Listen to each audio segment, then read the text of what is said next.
Olá, tudo bem? Estamos mais uma vez aqui juntos no Edrincast. Estou com a minha parceira de sempre, a professora Renata Alves Gaspar, e nesta ocasião para um episódio mais que especial. Como vocês sabem, a Edrin é de propósito e com propósito. E parte disso é permitir que jovens pesquisadores, jovens pesquisadoras sejam ouvidos e também provoquem reflexões relevantes.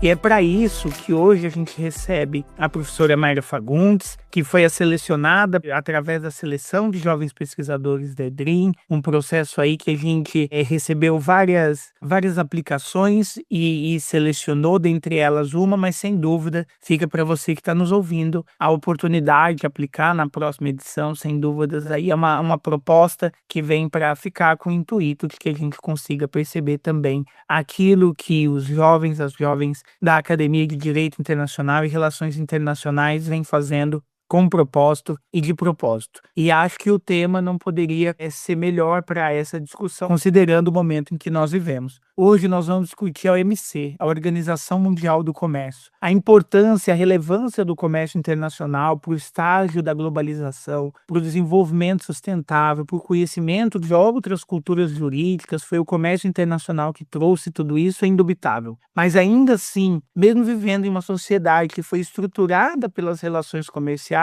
ainda persistem dúvidas e incertezas acerca daquilo que é adequado e inadequado nessas práticas comerciais entre os estados, e práticas essas que muitas vezes são fundamentais para a manutenção das balanças comerciais, isso se não puder dizer que em quase todos os países elas são fundamentais para a manutenção dessas balanças. Estar fora das redes de comércio internacional é estar fora de tudo aquilo que vem sendo compartilhado pela humanidade, não só do ponto de vista das mercadorias em si, mas também processos de troca de culturas, de troca de percepções. E a Organização Mundial do Comércio, como a gente vai ouvir hoje, ela se insere nesse ambiente com a proposta de oferecer segurança jurídica para essas relações, e sendo essa segurança jurídica um elemento fundamental. E para isso a gente tem uma convidada super especial, que é a Mayra Fagundes. Ela é advogada, ela é mestre em Direito pela Unesp, ela é doutoranda em Direito Internacional pela Universidade de Borgonha, além de ser professora de Direito Internacional.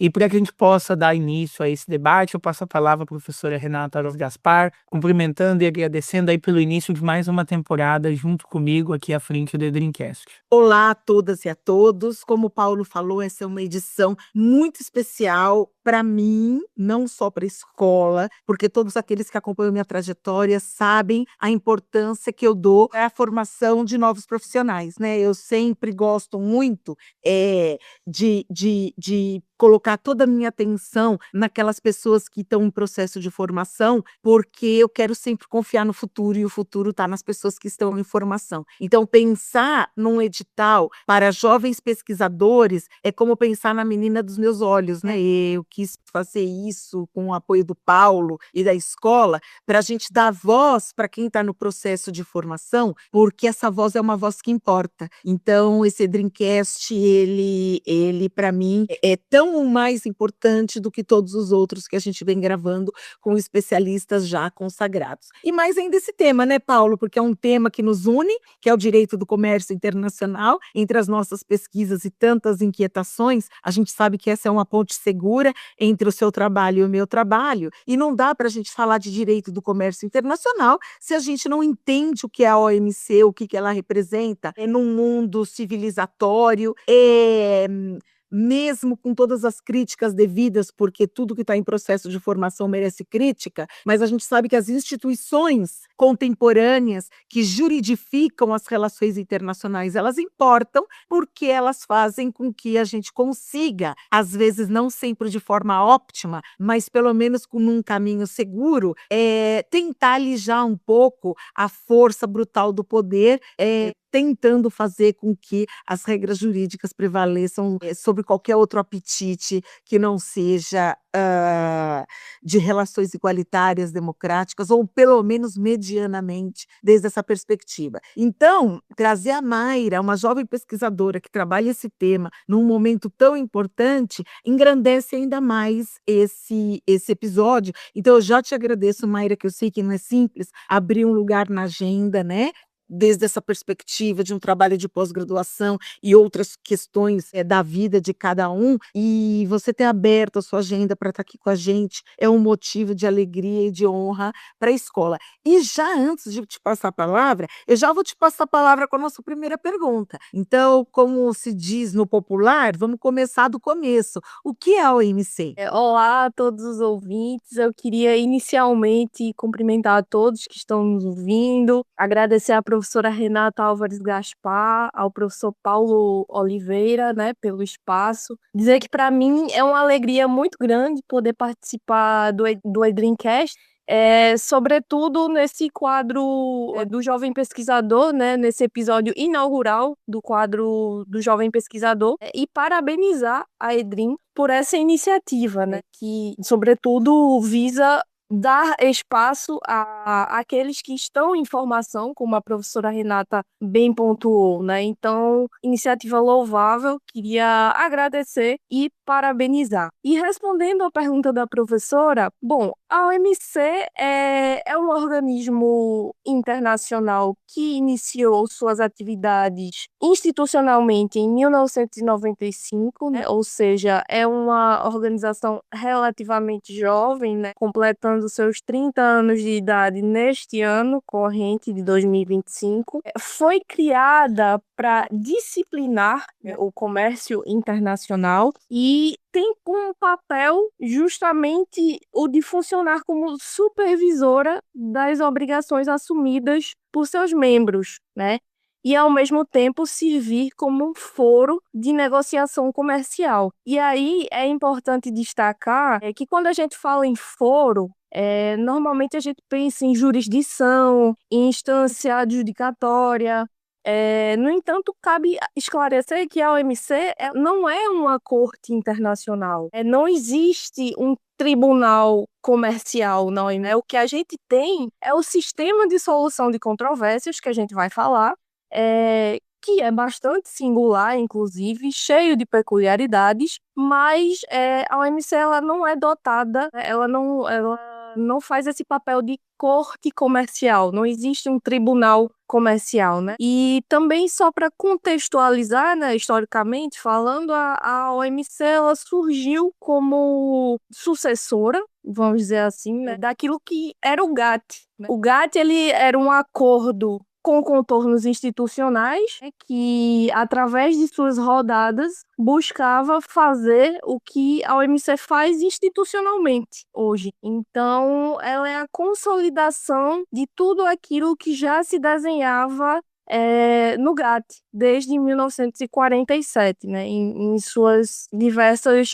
rodadas. Perfeito, Mayra. Muito interessante ouvir desse processo de consolidação, né, de um processo que antecede o próprio surgimento da Organização Mundial do Comércio como uma organização internacional. E acho que é bem propício, nesse momento, a gente refletir o papel desse órgão de solução de controvérsias da OMC. Eu queria te perguntar como funciona esse órgão de solução de controvérsias na prática. Que as controvérsias que a gente está falando são controvérsias entre empresas, entre entes particulares, controvérsias entre empresas e países? Qual que é o aspecto dessas controvérsias que são percebidas? Porque quando a gente pensa em comércio internacional, acho que algo que pode não ser muito claro para o nosso ouvinte, para nosso ouvinte, é que o comércio internacional ele se realiza tanto entre os entes privados, mas ele também se realiza entre os estados e as organizações internacionais ao permitir uma moldura na qual esses contratos privados vão se realizar. E pensando nisso, como o sistema de solução de controvérsias da OMC se relaciona, o que que é esse sistema, por que um sistema de solução de controvérsias e não um tribunal, como a gente chama outros sistemas de solução de controvérsias no direito internacional? Muito boa a sua pergunta, professor Paulo. E já esclarecendo, né, quem litiga nesse sistema são os membros da OMC, né? As empresas privadas, elas não têm acesso a esse sistema, né? Então, só a título de exemplo, o Brasil teve um contencioso envolvendo o setor automotivo. E aí não é cada empresa do setor automotivo que vai no sistema de solução de controvérsias, litigar, apresentar defesa, enfim, defender seus interesses ou apresentar seus argumentos, não, é o país. Então, funciona desta maneira, né? Os estados que possuem esse protagonismo perante o sistema de solução de controvérsias da OMC. E como ele funciona mais detalhadamente, né? Ele é regido por um documento que é chamado Entendimento sobre Solução de Controvérsias, né, que fazendo analogia, é como se fosse o Código de Processo Civil da OMC. E esse sistema de solução de controvérsias da OMC, a gente pode dizer que, em comparação ao que era na época do GATT, ele trouxe um adensamento jurídico. Por quê? Porque, para começar, existe esse documento, o entendimento de solução, sobre solução de controvérsias, que traz prazos, traz, enfim, tudo detalhadamente, codifica, né, vamos dizer assim, para que o sistema funcione como se espera. No GATT, isso não existia. Então, houve esse adensamento jurídico, isso foi uma parte dele, e a outra parte é que o funcionamento do sistema de solução de controvérsias, ele lembra um pouco o que seria a nossa primeira e segunda instância num tribunal comum, vamos dizer assim. Então, a primeira instância seria a fase dos painéis, que a gente diz, né, que se assemelha muito a um procedimento arbitral. Mas antes da fase dos painéis, tem a fase de consultas, que é uma fase mais diplomática, ou seja, antes dos países litigarem, há esse momento de consultas, onde se evita a abertura de um painel para discussão no âmbito do órgão de solução de controvérsias. E aí, nessa primeira instância, no painel, que se assemelha a um procedimento arbitral, a gente conta com 3 árbitros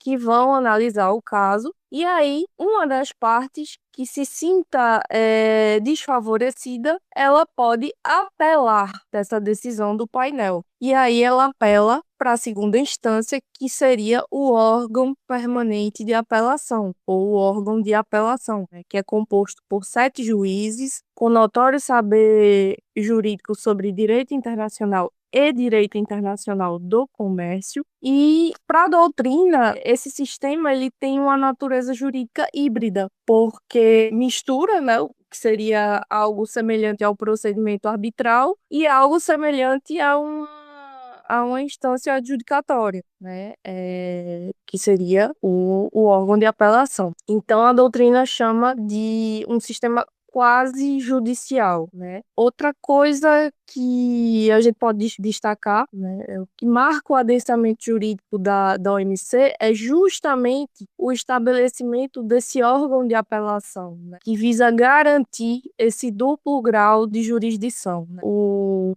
órgão de apelação, como já dito, ele deve ser composto por 7 membros, com mandatos de 4 anos, podendo cada membro ser renomeado uma única vez. E aí as decisões do órgão de apelação, elas contam com um caráter de obrigatoriedade e de definitividade, né? O que mais uma vez realça esse adensamento jurídico ao qual me referi.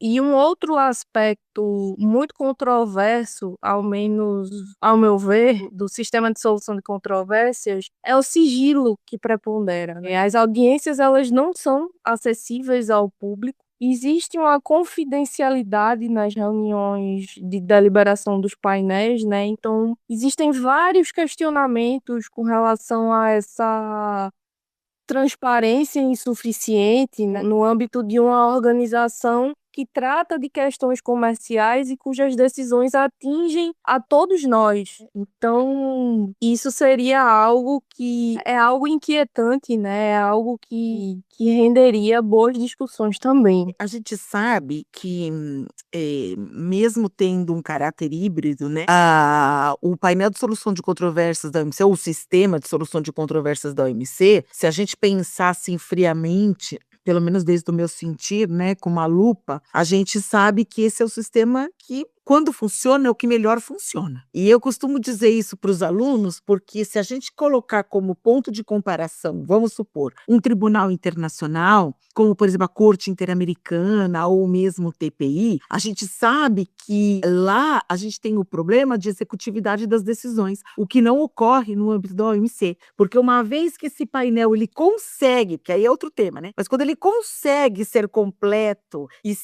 se realizar como pensado, a gente sabe que ele é implacável, né? E é disso que aí que mora, né?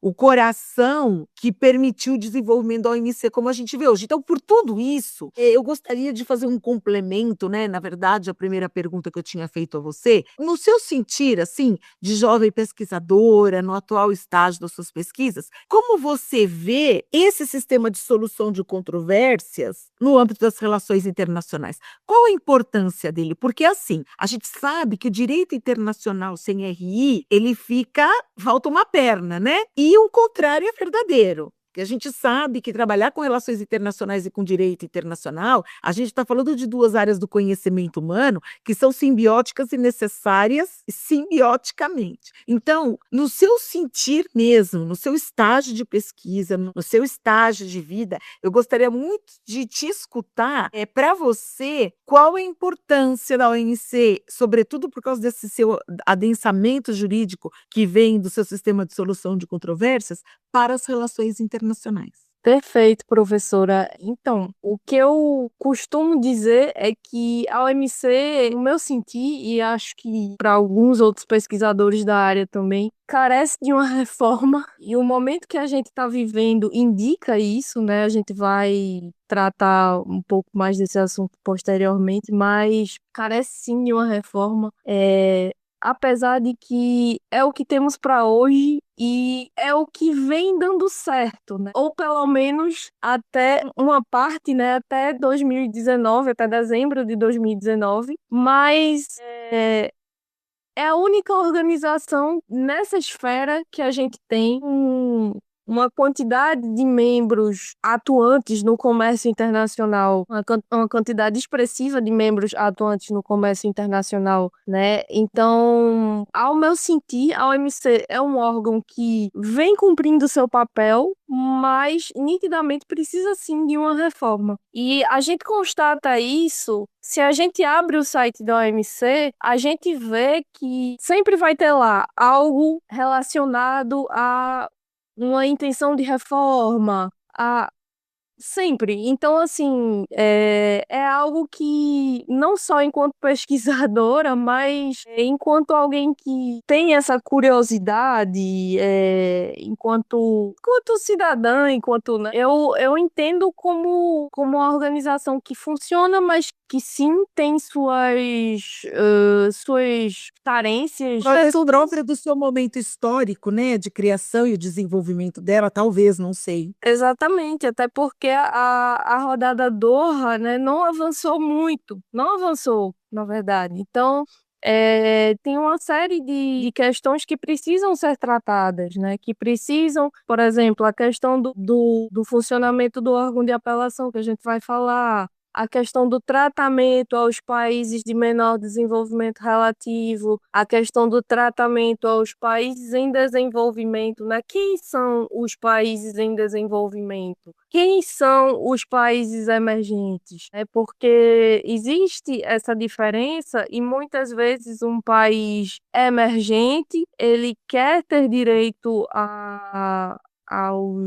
um tratamento diferenciado que é próprio dos países em desenvolvimento, mas aí surge toda aquela discussão, né? Quem define, né? Porque é o país que se autodeclara, né? Um país em desenvolvimento, mas esses critérios, né, estão em consonância com o quê? Né? Então, existe toda uma necessidade de revisitar esses conceitos, de fazer essa reforma, sobretudo eu diria, professora, de dar mais publicidade ao que é discutido lá. Porque, como falei anteriormente, né, a gente sequer tem acesso às audiências. Então, assim, no meu sentir, não há algo que comprometa segurança nacional, que comprometa, a depender do caso, evidentemente, né? Mas na maioria dos casos é um sigilo que é injustificado, né? Porque não há algo que comprometa a segurança nacional, não há algo que comprometa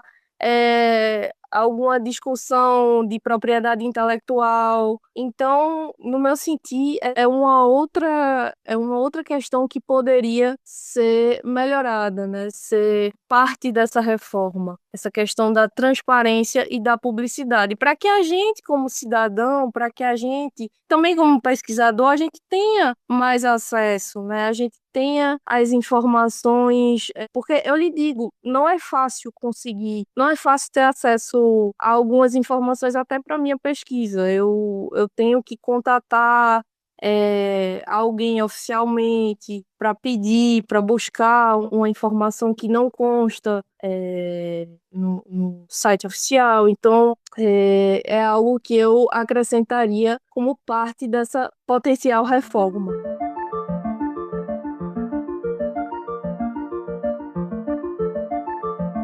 E, Mayra, quando a gente fala dessa potencial reforma, algo que me chama muito a atenção é que tanto o surgimento como uma eventual reforma, elas dependem de um multilateralismo alinhado com esse interesse, né? E aí o assunto que nos traz aqui hoje é uma crise desse multilateralismo que leva e que exacerba a necessidade de uma reforma. A gente está falando aqui de um elo vicioso e que a gente não sabe exatamente onde a gente vai ter que romper primeiro, né? Vai romper para que exista uma reforma e resolva essa crise do multilateralismo comercial, ou se não tem como fazer essa reforma antes dessa crise ser resolvida. E de alguma forma eu também queria ouvir um pouco de você sobre isso, né?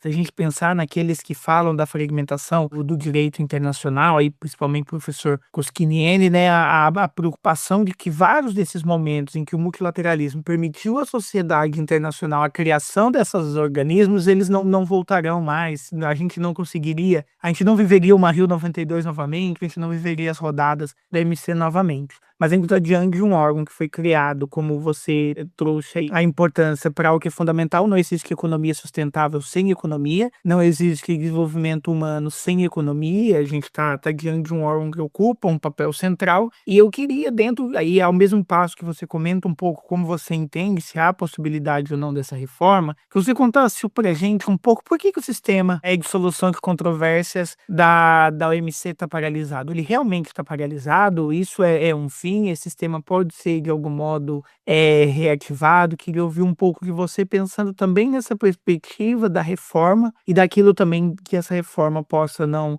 ser possível, né? Como que a gente faz para manter essa casa de pé quando a gente não consegue reformá-la? Perfeito, professor. Então, eu acho que você cunhou bem, né? O termo é esse mesmo, é uma crise do multilateralismo, né, que a gente está vivendo. E a paralisação do órgão de apelação, ela sintetiza isso, né? Desde dezembro de 2019, o órgão de apelação da OMC, ele está inoperante, né? Devido a uma falta de consenso no que diz respeito à recusa dos Estados Unidos quanto à nomeação de 2 novos juízes para o órgão de apelação, para que ele funcione com um quórum mínimo, né? Porque, como disse anteriormente, o órgão de apelação ele funciona com 7 membros, mas o quórum mínimo é de 3. Então, ele tendo 3 membros, ele funciona. Mas, no momento, não se tem o quórum mínimo. E aí, à época, né, em dezembro de 2019, a justificativa que foi dada para essa recusa, né, da nomeação dos novos juízes foi que o órgão de apelação ele estaria a praticar ativismo judicial e estaria extrapolando suas competências. E aí, como o entendimento de solução de controvérsias no seu artigo 17, ele estabelece implicitamente o consenso positivo, ou seja, todos os membros da OMC, eles têm que estar de acordo com as nomeações dos integrantes para o órgão de apelação, né? E esse artigo, ele é silente quanto ao quórum de membros a consentirem, ao quórum de membros a consentirem no referente às nomeações. E isso dá aos membros insatisfeitos, que foi o que aconteceu, o poder de vetar as nomeações e, com isso, paralisa o funcionamento do órgão de apelação por tempo indeterminado, né? E é aí que entra também essa questão de crise do multilateralismo, porque a solução adotada temporariamente para preencher essa lacuna foi uma solução proposta em abril de 2020, face à paralisação do órgão de apelação, foi a criação do Multi-Party Interim Appeal Arbitration Arrangement. A gente chama MPIA, que é da sigla em inglês, mas em português é o Arranjo Provisório de Arbitragem e Apelação, que é um acordo plurilateral. Isso quer dizer o quê? Ele é de adesão facultativa. Na OMC, a gente tem um princípio que é o princípio do single taking. Quando um membro se torna parte da OMC, ele se torna parte automaticamente de todos os acordos multilaterais, mas não dos plurilaterais. Os plurilaterais são de adesão facultativa. E esse acordo que visa preencher a lacuna do órgão de apelação é um acordo plurilateral. Isso significa que faz parte dele quem quer. Então, dos 164 membros da OMC, 27, salvo engano, no momento, fazem parte. É algo que, assim, não soluciona o problema, mas é o que tem para hoje, né? Então, é mais um elemento que sinaliza, né, essa fragilização do multilateralismo, porque a gente está diante de um acordo plurilateral para resolver problemas de um sistema multilateral, né? Então, se fosse um acordo multilateral, seria naturalmente vinculativo, né? E aí, também respondendo à sua pergunta, professor, o sistema, apesar da paralisação, no meu entender, ele continua assim relevante, porque a gente não pode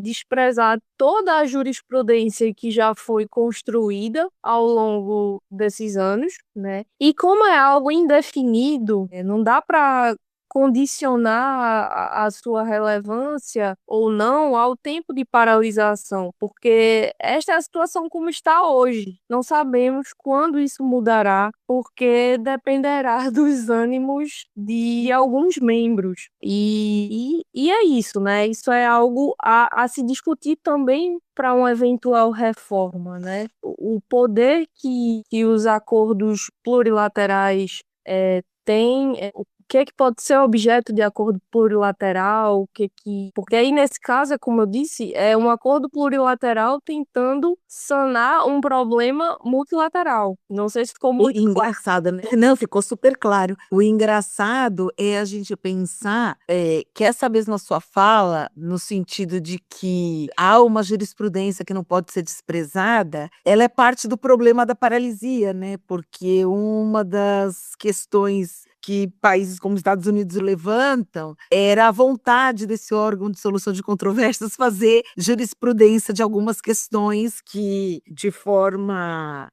direta,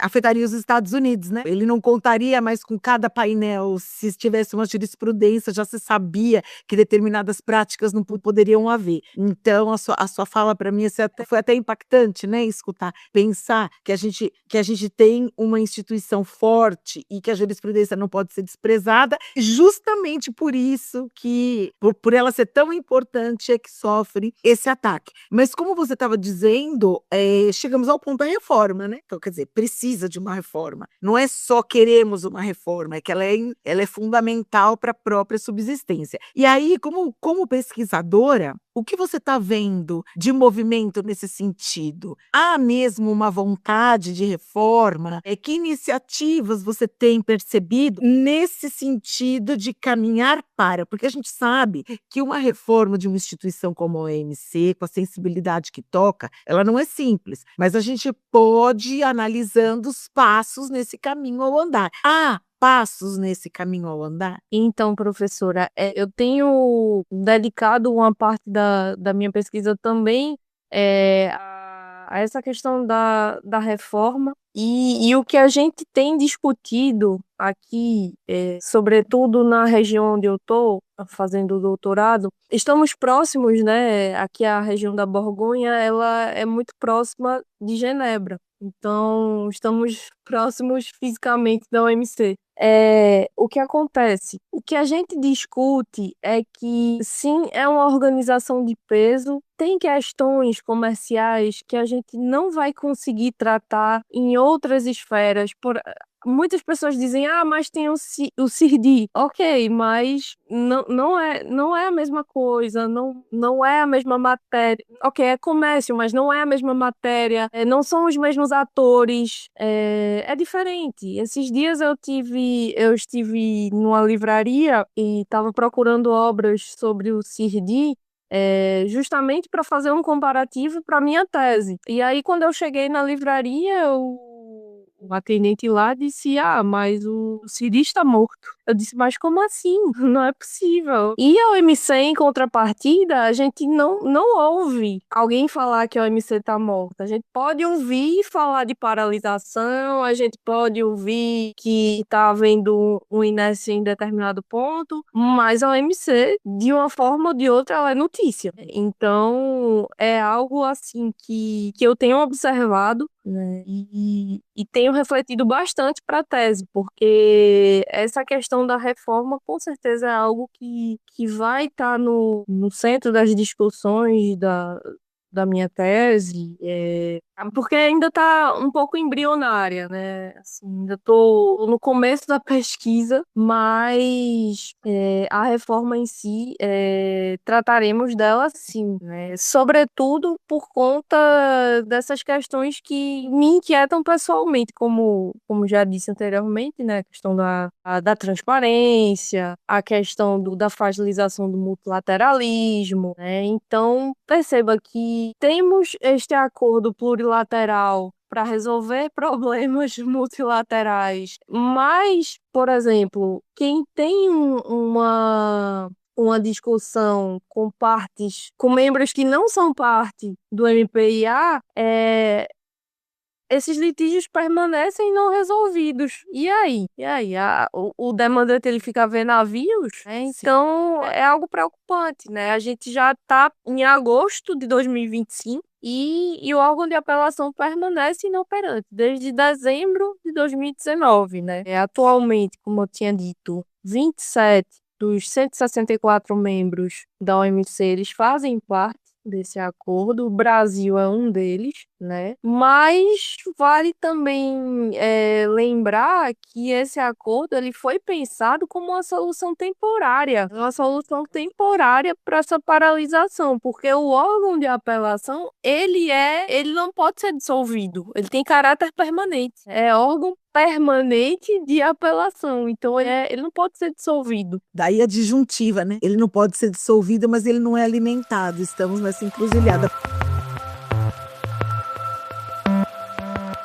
Eu acho que a Mayra trouxe pontos bem interessantes desse momento, né, dessa dificuldade aí que a gente vive, e acho que um papel do pesquisador é a gente também refletir cenários prospectivos, cenários hipotéticos aí que nos ajudam a pensar na evolução do direito. Eu queria ouvir de você, Mayra, como pesquisadora, se você acredita que, se o sistema de solução de controvérsias da OMC estivesse operante nesse momento, a história que a gente vem vivendo nesse momento, em relação às tarifas, em relação às medidas comerciais que estão sendo tomadas em razão de determinações e de vontades políticas, será que elas seriam diferentes? Será que isso só ocorre num cenário de paralisação do órgão de solução de controvérsias? Eu sei que aqui é a pergunta de US$ 1 milhão, é uma pergunta muito complexa, mas acho que um pouco também do nosso desafio aqui é tentar imaginar como seriam alguns desses cenários. Obviamente, essa pergunta não traz uma resposta certa, nem uma resposta errada, até porque a gente não vai conseguir determinar, mas você que tem até um livro publicado, né, já resultado da sua dissertação de mestrado, onde você também lida com a Organização Mundial do Comércio, eu queria saber de você, se o órgão tivesse operante, será que hoje a gente estaria percebendo essas tarifas, essas medidas de um modo diferente? Perfeito. Eu acredito que essa questão das tarifas não está diretamente ligada, não é porque o órgão não está funcionando que isso está acontecendo, mas talvez se o órgão estivesse operando, teríamos respostas diferentes. Não dá para a gente prever, né, cirurgicamente o que aconteceria, mas claro que teríamos outros desdobramentos, porque as decisões do órgão de apelação, elas são vinculantes, elas são definitivas, e não há espaço para discutir adesão ou não, como é o caso do arranjo provisório de arbitragem de apelação. Então, eu acredito que sim, professor Paulo, poderíamos ter respostas diferentes, mas não é porque o órgão está paralisado que isso está acontecendo, né? Acredito que a resposta seria mais ou menos essa, né? Não é a causa, né, a paralisia do órgão de apelação, não é a causa dessa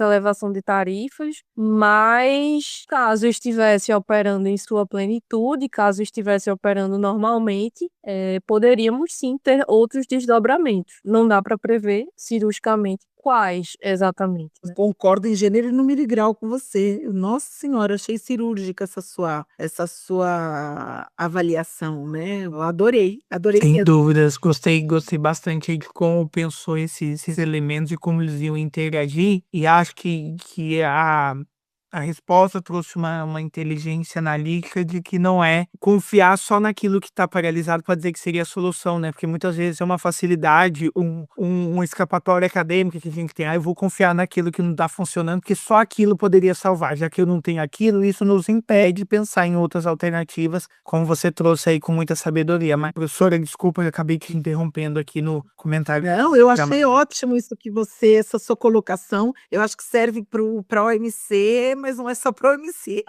Exatamente, achei sensacional. Enfim, nesse clima aqui, que foi um ponto altíssimo, eu acho que nessa última resposta, eu acho que você trouxe muita coisa muito bacana de tudo que a gente veio conversando. Aqui na escola, a gente costuma dizer que a escola, né, é uma escola de propósito e com propósito, né? A gente diz sempre isso, porque o Paulo e eu sempre pensamos que a gente gostaria de fazer aqui, e é o que nós fazemos, né? Não só gostaríamos, é o que a gente vem realizando, o manejo do direito internacional e das RIs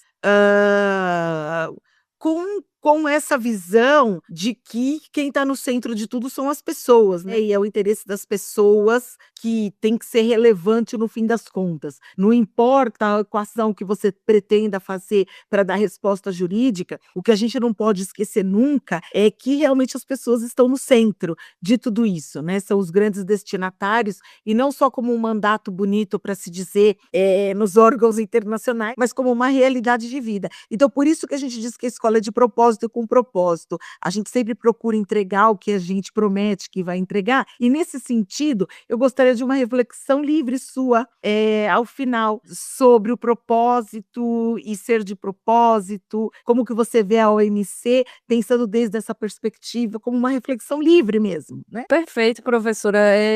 Gostei muito da sua colocação com relação ao slogan da escola, né?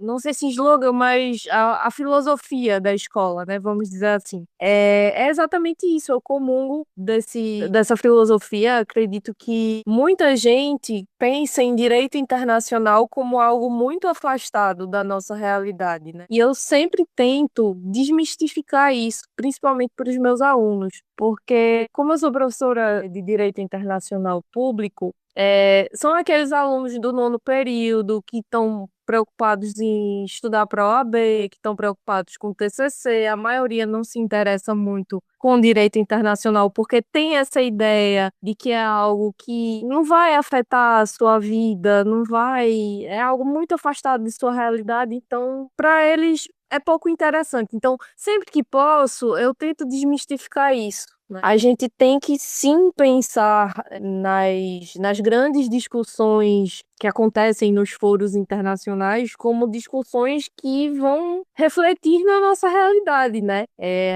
O professor Paulo falou da questão das tarifas e temos inúmeros outros exemplos mesmo no âmbito da OMC. O professor Paulo falou do livro que foi fruto da minha dissertação de mestrado. Aqui eu abro um parêntese só para utilizar o caso como exemplo, né? Foi um caso em que o Brasil teve uma condenação na OMC por conta de subsídios concedidos à indústria automotiva brasileira. Então, assim, muitas vezes a gente não para pensar de que modo isso pode afetar a gente, mas quem não tem carro, em algum momento já utilizou um carro, né? Já dependeu de alguma maneira, né? A gente sabe que no Brasil a gente é muito dependente do transporte rodoviário, então essa discussão, né, é uma discussão importante, e tantas outras no âmbito da OMC, né, o caso dos pneus recalchutados e diversas outras que a gente poderia passar horas aqui falando, né, sobre como isso afeta a vida da gente. Então, a filosofia da Edrin é muito consentânea com tudo aquilo que eu defendo e com o que eu acho que todo internacionalista deveria defender, porque nós somos os destinatários finais do que é discutido em sede de direito internacional, né? Então, o que é discutido lá na OMS, a gente viveu uma pandemia, a gente sabe que o que foi discutido lá afetou todo mundo, né? Então, eu acho que essa é uma reflexão muito importante e fico muito feliz que a se posicione dessa forma, porque é assim que tem que ser. A gente tem que desmistificar essa ideia de que direito internacional é coisa de multinacional, é coisa de Estado, não é pra gente, não é bem por aí. Fico muito entusiasmada com a filosofia da escola. E a gente fica ainda mais entusiasmado de ter você aqui com a gente nesse primeiro episódio de Jovens Pesquisadores. Para você, ouvinte, não deixe de continuar acompanhando o Edrincast, acompanhe a Edrin nas redes sociais, não deixe de se inscrever, esteja nos ouvindo pelo YouTube ou pelo Spotify, e a gente está ansioso para receber você, pesquisador, pesquisadora que nos escuta, sua proposta para a próxima edição dos Jovens Pesquisadores. Professora Renata, muito obrigado, estou desde já ansioso para o nosso encontro ao longo da segunda temporada. Vem aí 12 episódios que prometem grandes reflexões sobre direito e relações internacionais. Com certeza. Muito obrigada, Mayra. Muito obrigada a todos. Eu que agradeço. Obrigada, Renata. Obrigada, professor Paulo. E obrigada aos ouvintes pela atenção.